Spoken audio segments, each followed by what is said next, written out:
कैसे हो दोस्तों। ये वीडियो संजय वर्मा की कहानी का तीसरा भाग है। अगर आपने पहले के 2 भाग नहीं देखे हैं तो मैं आपको बताना चाहूंगा, संजय वर्मा एक बहुत ही गरीब परिवार में जन्मे। उनका बचपन भी गरीबी और तंगहाली में बीता, लेकिन आज वक्त बदला हुआ है। संजय की मेहनत और परिवार के सहयोग व आशीर्वाद से गरीबी के बादल छंट चुके हैं। दोस्तों, ये वीडियो थोड़ी लंबी हो सकती है, लेकिन मैं आपसे गुजारिश करूंगा कि आप वीडियो को पूरा देखें, क्योंकि इस वीडियो में मैं आपको संजय के जीवन की वो बातें और समस्याएं बताऊंगा जो हर मध्यम परिवार के बच्चे के सामने आती हैं और कैसे वो उनसे निजात पा सकते हैं। और इस वीडियो के लास्ट में आपके लिए एक सरप्राइज भी है, लेकिन डायरेक्ट लास्ट में मत जाइएगा, पूरी वीडियो देखिएगा। शुरू करते हैं आगे की कहानी। मैं हूं आपका होस्ट और दोस्त प्रदीप और आप देख रहे हैं तलाश जिंदगी।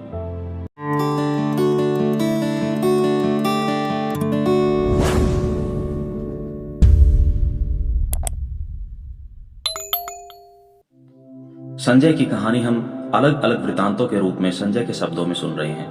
पहले के 10 वृतांत अगर आपने नहीं सुने हैं तो वो पिछली 2 वीडियो में आप सुन सकते हैं।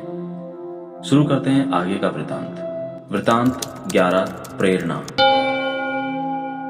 गरीबी की समस्या के चलते जहां एक तरफ माता पिता और बड़े भाई साहब अशोक मेहनत मजदूरी करके परिवार के भरण पोषण की जिम्मेदारी बखूबी निभा रहे थे, वहीं दूसरी तरफ बड़े भैया दया इस समस्या के परमानेंट सॉल्यूशन यानी सरकारी नौकरी की तैयारी में दिन रात एक करके राजस्थान सरकार की अध्यापक भर्ती के लिए कड़ी मेहनत कर रहे थे। दया भाई की मेहनत रंग लाई और उनका सिलेक्शन हो गया।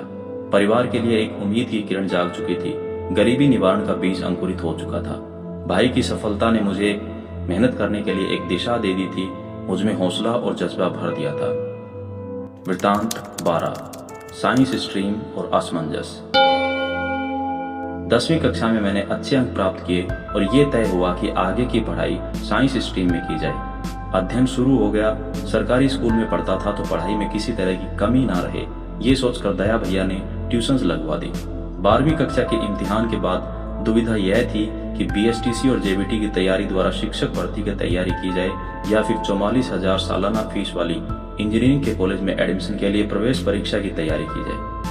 आज के समय में तो स्कूलों की फीस भी इससे ज्यादा होती है, लेकिन 12 साल पहले 44,000 आज के 1 लाख के बराबर थे और 44,000 सालाना के हिसाब से 4 साल की फीस, फिर जिस शहर में कॉलेज मिले वहां रहने का खर्चा, ये सब एक गरीब परिवार के लिए सोचना भी मुश्किल होता है। लेकिन दया भैया ने तय किया कि बीएसटीसी छोड़ो और इंजीनियरिंग में एडमिशन के लिए तैयारी करो, आगे जो होगा देखा जाएगा। और तैयारी शुरू हो गई। वृतांत 13, इंजीनियरिंग कॉलेज में एडमिशन। एंट्रेंस एग्जाम हुआ, रिजल्ट आया और ऊपर वाले की दया से रिजल्ट अच्छा आया। और सबसे बड़ी बात जो हुई वो ये थी कि मुझे 44,000 की जगह सिर्फ 9,000 ही फीस देनी थी, क्योंकि जो सीट आवंटित हुई थी वो गवर्नमेंट एडेड थी। वो कहते हैं ना, जो अपनी मदद खुद करता है भगवान भी उसकी मदद करते हैं। शायद यही कारण था कि मुझे गवर्नमेंट एडेड सीट मिली। फाइनली मेरा गवर्नमेंट इंजीनियरिंग कॉलेज अजमेर में मैकेनिकल इंजीनियरिंग में एडमिशन हुआ। वृतांत 14, कॉलेज लाइफ और इंजीनियरिंग। सुनहरे सपने लिए घर से बाहर कहीं जाकर आगे की पढ़ाई का समय आ गया था। भीगी पलकों से घर से विदा लेकर पहुंच गया था सपनों की दुनिया में। एक सरकारी स्कूल से पढ़े हुए लड़के के लिए इंजीनियरिंग कॉलेज की बिल्डिंग और वहां का माहौल बिल्कुल फिल्मों जैसा होता है और फिल्मी दुनिया सपनों की दुनिया से कम नहीं होती। घर से निकलते समय दया भैया ने अपना सैलरी अकाउंट से जुड़ा एटीएम मुझे दिया था और कहा था जो जरूरत हो ले लेना, संकोच मत करना। वहां जाकर ये मत दिखाना कि तुम गरीब परिवार से हो, वरना लोग तुम्हें हीन भावना से देखेंगे और तुमसे दूर भागेंगे। ये भी हमारे समाज की कड़वी सच्चाई है कि व्यक्ति को उसके गुणों से नहीं बल्कि उसके कपड़ों से जज किया जाता है। अब जो सबसे बड़ी समस्या थी वो थी अंग्रेजी के भूत को भगाने की। सरकारी स्कूलों में 5वीं कक्षा से अंग्रेजी की शिक्षा प्रारंभ होती है और आम भारतीय बच्चे इस अंग्रेजी के कारण हमेशा खुद को दूसरों से कम आंकते हैं। फर्स्ट ईयर पूरी इसी अंग्रेजी से लड़ते लड़ते निकल गई। काफी बार लगा सब छोड़कर वापस भाग जाऊं, फिर परिवार के हालात व परिवार की उम्मीदें रोक लेती थी। वृतांत 15, क्रिटिकल टाइम और सफलता। 3rd ईयर आधी निकल गई थी और अब वो समय था जो शायद हर ग्रेजुएशन करने वाले स्टूडेंट के सामने आता है, और वो था बीटेक के बाद नौकरी की चिंता। गांव जाओ तो गांव वालों की चुभने वाली बातें कि कब पूरी हो रही है पढ़ाई, नौकरी कब लग जाएगी, तनख्वाह कितनी मिलेगी। और इन सवालों के चलते मैंने तय किया कि अब गांव नौकरी लगकर ही जाऊंगा। ये वो समय होता है जब हमें हमारे दोस्तों के साथ की सबसे ज्यादा जरूरत होती है। ऐसे समय में दोस्त अच्छे हों तो हमें सही राह की तरफ मोड़ सकते हैं और दोस्त बुरे हों तो गलत राह की तरफ। कॉलेज प्लेसमेंट के समय होंडा कंपनी के इंटरव्यू के लास्ट राउंड में बाहर होने के कारण दुखी था, परंतु एल&टी कंपनी में सिलेक्शन होने से थोड़ी राहत थी। लेकिन मेरी किस्मत को कुछ और ही मंजूर था। कॉलेज के नोटिस बोर्ड पर लगे प्रपत्र से जानकारी मिली कि NPCIL की वैकेंसी आई है। हम सब ने अप्लाई कर दिया। 19 अप्रैल को एग्जाम होना था। 26 अप्रैल से फाइनल ईयर के एग्जाम थे। 27 अप्रैल को बहन की शादी थी, तो मैंने तय किया NPCIL का एग्जाम नहीं दूंगा। चूंकि L&T में सिलेक्शन हो चुका था तो मैं थोड़ा निश्चिंत था। लेकिन मेरे वो दोस्त जो मेरी लड़ाई में अब तक साथ दे रहे थे, मुझे जबरदस्ती NPCIL का एग्जाम देने अपने साथ ले गए। एग्जाम हुआ और खुशियों से भरा रिजल्ट आया। मैं सेलेक्ट हो गया था। इंटरव्यू के लिए मुंबई बुलाया गया और फाइनली 20 जुलाई 2012 को मैंने NPCIL में साइंटिफिक ऑफिसर की पोस्ट पर अपनी जॉब शुरू की।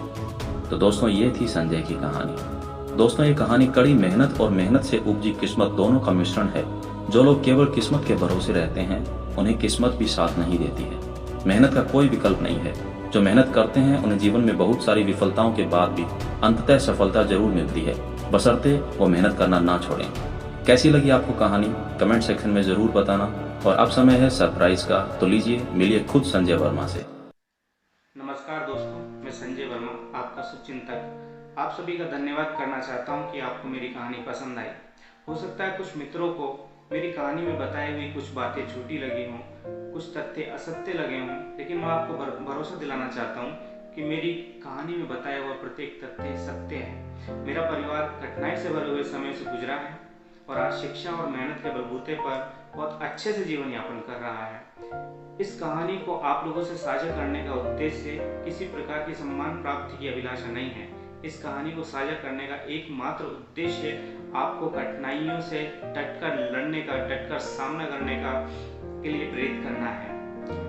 मेरा पहला संदेश उन भाइयों के लिए है जो आपस में लड़ते रहते हैं जमीन जायदाद के लिए। आपकी असली जायदाद, आपकी असली पूंजी आपका परिवार है, आपके भाई बहन हैं। अगर आज मैं अपने जीवन से अपने भाइयों के योगदान को, अपने परिवार के योगदान को निकाल दूं, तो शायद मैं उसी चौराहे पर ठेला लगा रहा होता जहां मैं पहले था।